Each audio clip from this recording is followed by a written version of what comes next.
اعوذ باللہ من الشیطان الرجیم، بسم اللہ الرحمن الرحیم۔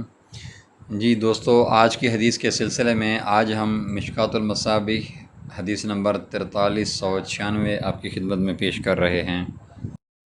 جی تو جن دوستوں نے ہمارے چینل کو ابھی تک سبسکرائب نہیں کیا، برائے مہربانی ہمارے چینل کو سبسکرائب کریں، ہماری ویڈیوز کو لائک کریں، کمنٹس کریں اور اپنے دوستوں سے شیئر کریں۔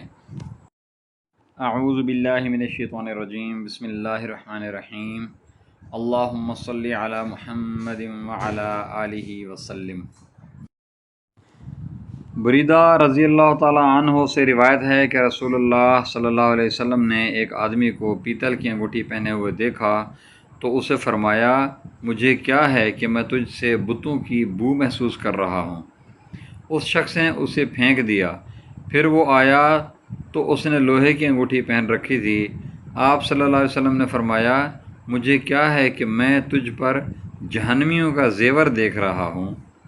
اس نے اسے پھینک دیا اور عرض کیا، اللہ کے رسول، میں کس دھات سے انگوٹھی بنواؤں؟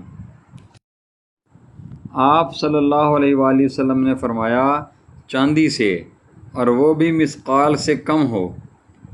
اور محی السنہ نے فرمایا، حق مہر کے بارے میں سہل بن سعد رضی اللہ تعالیٰ عنہ سے صحیح سند کے ساتھ ثابت ہے کہ نبی اکرم صلی اللہ علیہ وآلہ وسلم نے ایک آدمی سے فرمایا، تلاش کرو خواہ لوہے کی ایک انگوٹھی ہو۔ رواہ الترمذی و ابو داؤد، مشکوٰۃ المصابیح 4396۔